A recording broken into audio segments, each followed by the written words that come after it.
what brought us here is the presence of an elderly man up at this farmhouse. Can't show you the farmhouse, but it is, I'll kind of show you maybe like bits and pieces of the outer barn area. And every time we drive by this place, I would see this man, and seemingly fairly upset, feeling from him a sense of loss. Like he almost looked really lonely, like he was standing out often in the back part looking at the barn, which I'll walk over there because the barn actually looks like it's not taken care of very well. And I could see him every time we drive by, just kind of standing there looking out. So we got permission to come out here. This property goes back into the late 1800s, and it extends out quite a bit. It was a very large piece of property, very connected to the town that we're in. Many generations lived on this property, and it was used for many different things. So there's a grist mill that we're going to go discover. There's actually a cemetery plot with, I believe it stated, most of the generations of this particular family are buried on the land. So we're gonna find the cemetery plot, which is deep in the woods. Kind of have a pretty good idea of where it is. There are fields, woods. There were a lot of different things the family did here. Blacksmithing, there was a tannery, the grist mill. So we have a lot to explore.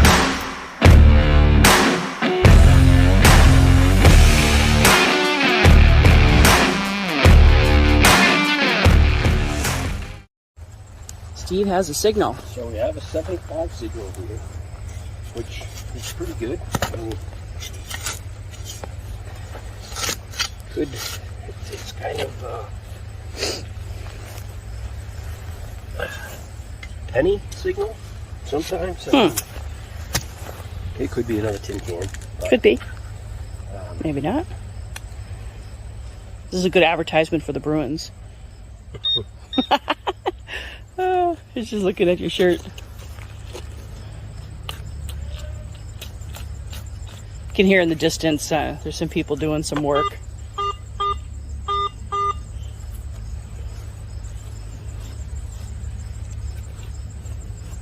We're going to be spending a lot of time on this property because it's fairly large. Because of the history, which we'll get into later, there's good reason for us to spend time here.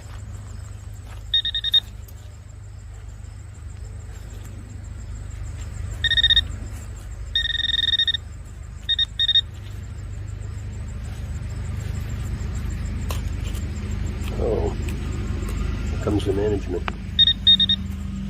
Yep. I don't know if he's seen us yet. This is one of the neat things too, is to get permission to explore pieces of property, because they're just as curious what we'll discover as we are.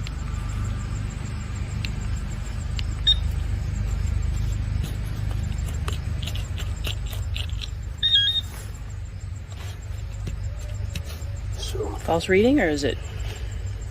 No, I just...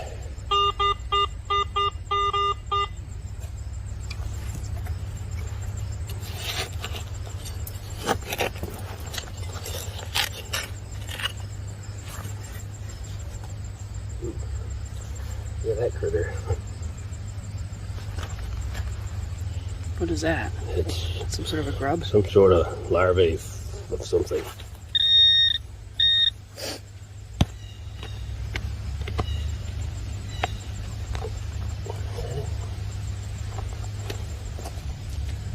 There it is. Oh, that's cool. Very cool. Very cool. Let me just clean it off quick. This is a nifty little bell. Oh! I believe.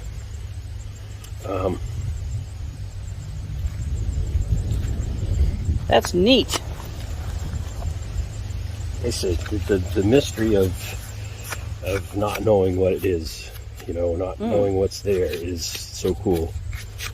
And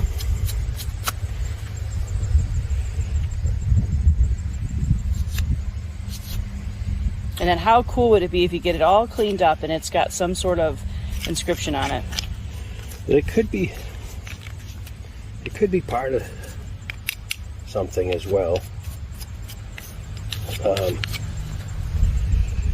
It could be part of like a lamp but it sure looks like it would have been a little bell, maybe hung off a horse's bridle. Or, yeah.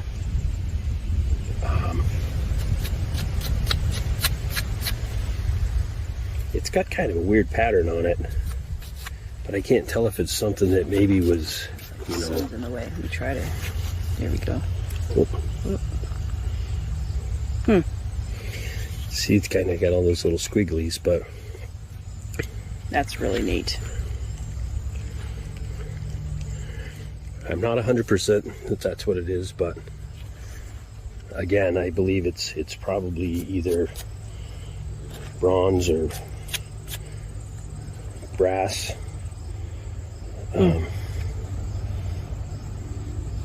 I'll have to study it a little bit and see. Well, we'll clean that up and it's pretty neat. check it out.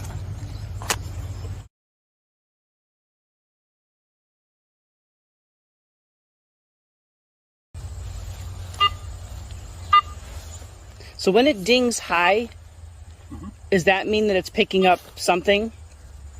When it does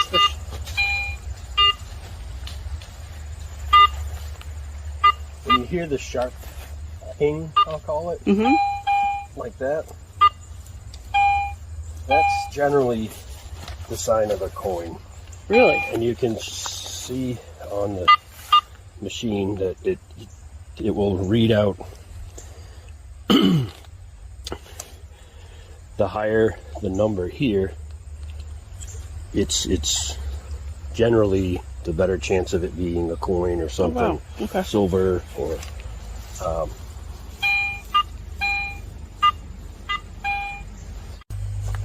okay.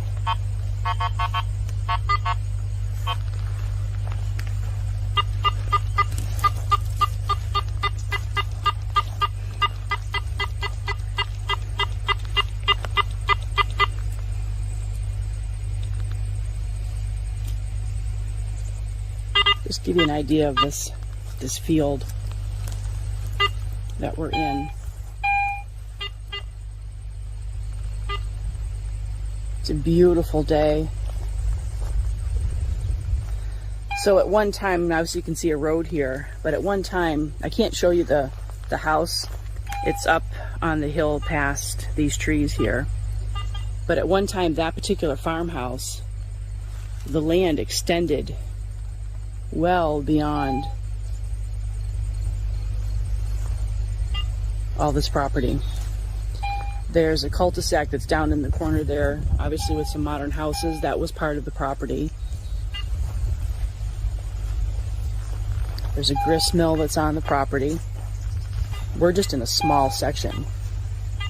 We have a lot of land to explore. We decided, being that the day is beautiful, we'd start in the field. Okay, we're digging again.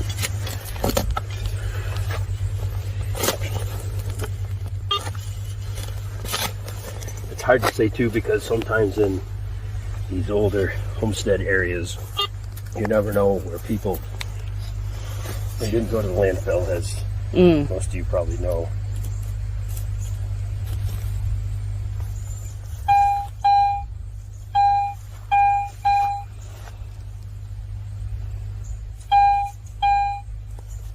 Says it's deep and it's a 99. A 99, wow.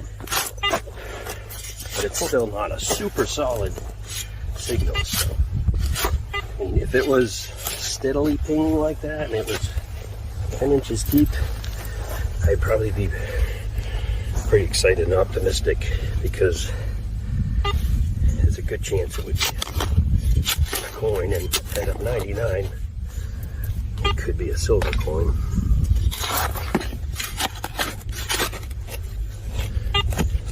Well, I remember that place, the house that we rented in Hancock. This is back when Steve and I were first together. One of our first places that we lived. Back in the 1800s. Yeah. And I remember walking the property, just going out in the back and coming across this pile of like bottles and debris, and I was thinking about that when you just said that, because history wasn't that fascinating to me. I really had no clue that that's what people did back then.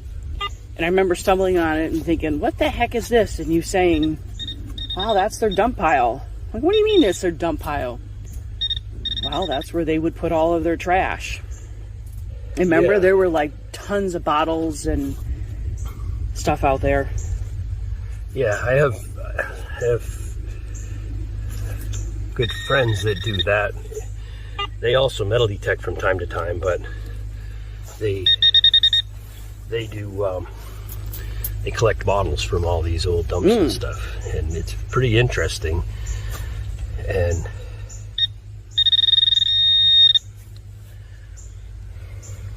so here's an example of what I was saying. This is kind of just giving me the rough area. So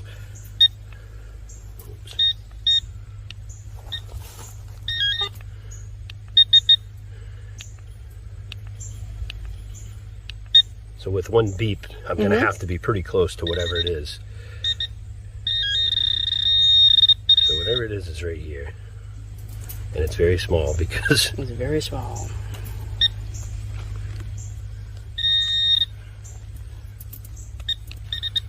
There it is. So that's interesting because that is more than likely a little slower. A colonial era, like a suspender clip or a like it could have been on a piece of clothing, undergarment clothing. It's pretty small, so it's more than likely not a suspender. Yeah. But that's a good sign. That's a sign of... So that's colonial time period. Basically, okay. Yeah. It's brass, I think, and it's like I said, it would be a strap. This end's broken off, but there'd be a strap in there, and this would clip.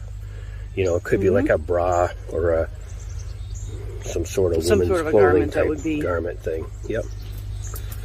That's a good sign. That's neat. Well, that's a step in the right direction, even though it wasn't a coin or anything.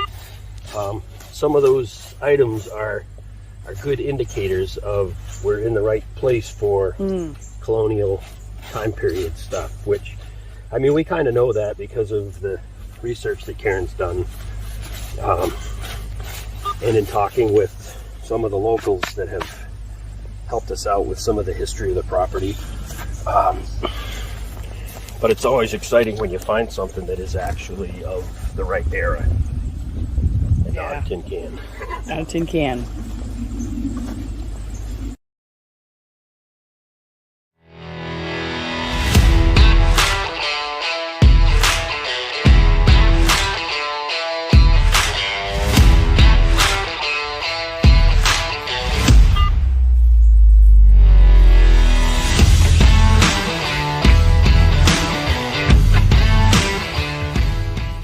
Topic, but as a kid, this little spot right here, I would have made a fort.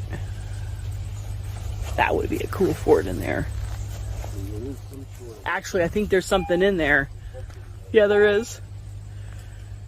As a kid, I was outside all the time, so was Steve, and I loved making forts and finding really cool places to have adventures.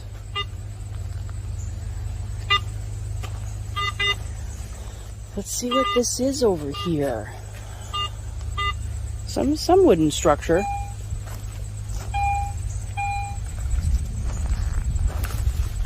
Let's check this out. While he's metal detecting over there.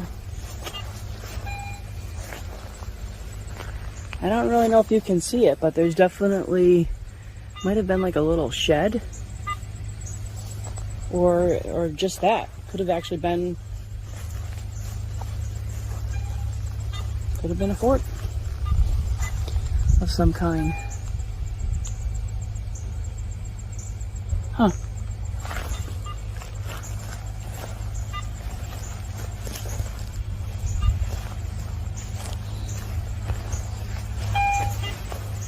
So here's one of those sections that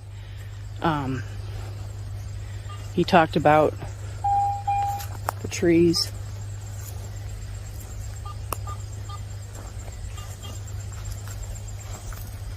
And you can see there's some wood there.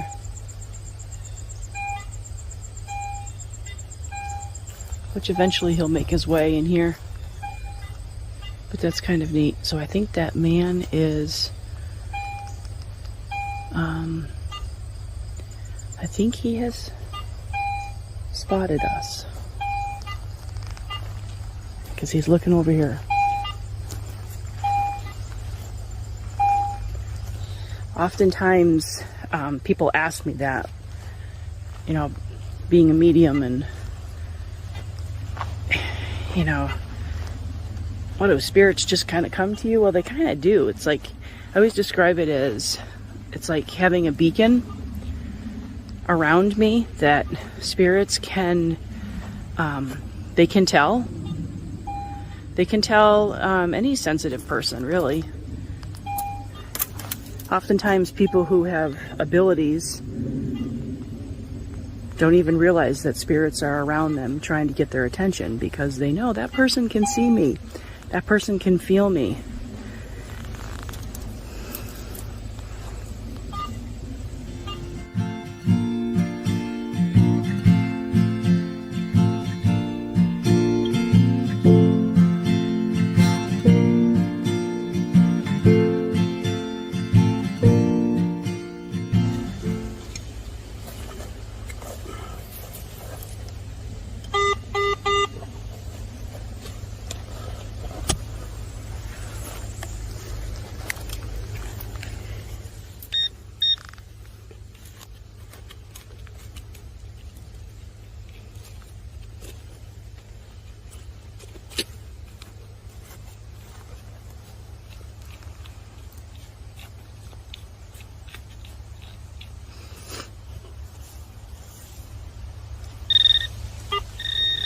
Oh, there it is. There it is.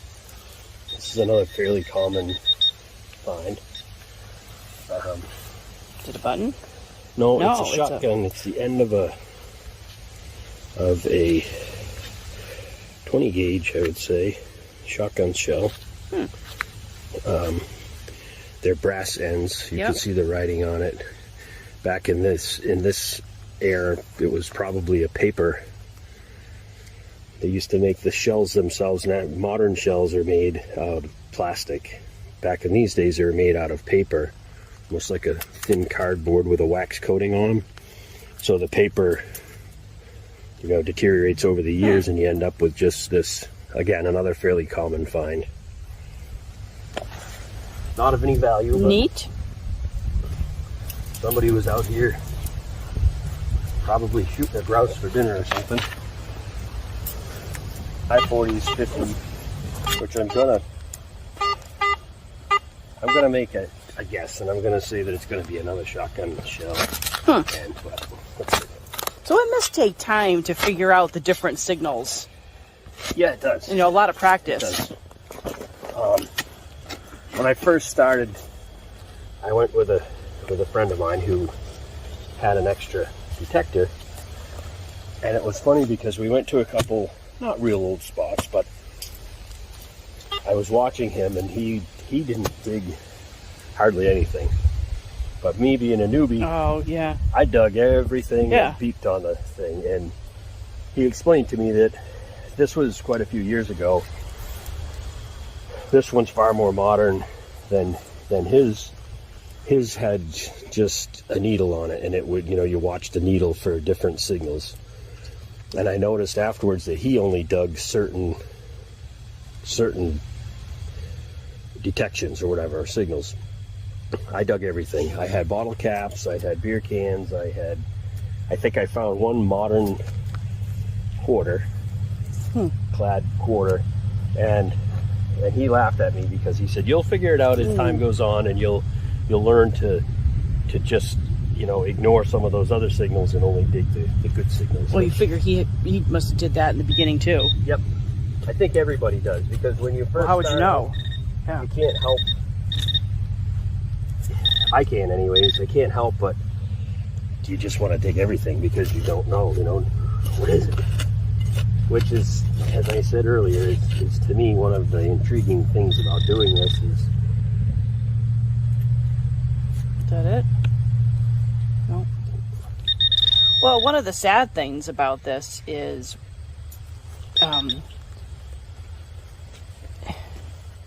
our coins, you know, modern time things are not going to be found 100 years from now, because the quality is so different from the coins and the items that they had back then. They could survive erosion. Oh, there's nifty. Cool. That's a button. Oh yeah, a big one. Yeah, probably came off a coat, you know. It's definitely,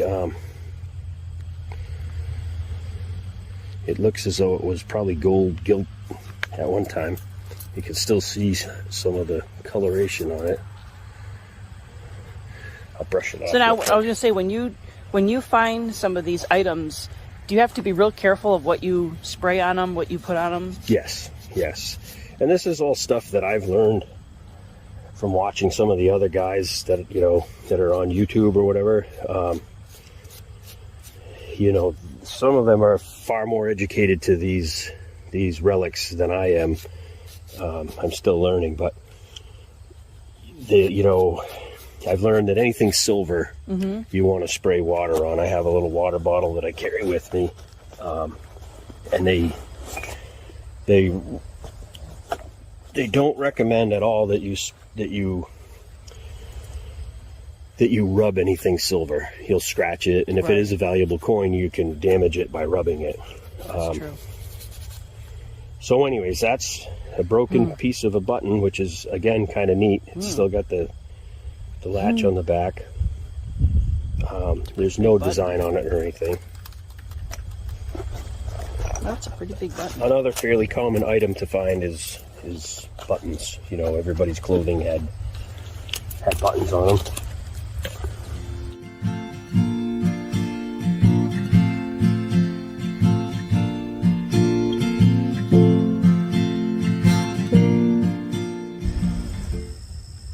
So I'm sitting kind of behind the original homestead, kind of in the woods, not trying to draw attention to myself. Steve is out in the field still. And this gentleman, like I said, he's been coming down here. He sees us, but he won't cross the street, which doesn't surprise me, because a lot of times, you know, you got to think about this. They're still viewing, to some degree, the property as it was. And maybe it wasn't, maybe this road being built in here kind of blocks that that boundary, maybe. I don't know. We're going to find out, because he sees me, but he won't come down there. So this gentleman that I'm seeing, would you talk to me for a few minutes? Yes. So the rods cross yes. They open up for no. Spirits, it's very easy for them to use rods to communicate. So I'm seeing him as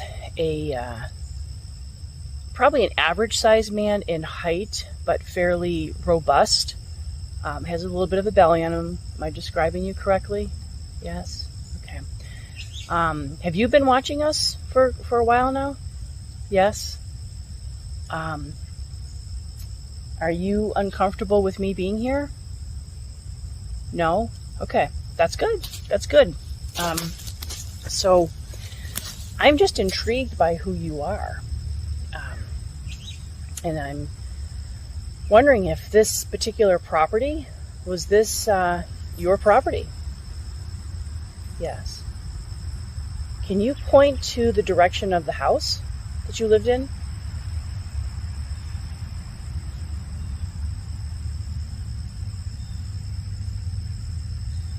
Over here, so kind of off behind me, off to my side. So see, while I was off talking, he'd found... I can't be certain, but it looks like it could be part of a knife. I don't know if you can see it that way, but it's tapered to the top. Yep. Like a knife would be, thicker on the back. That's cool.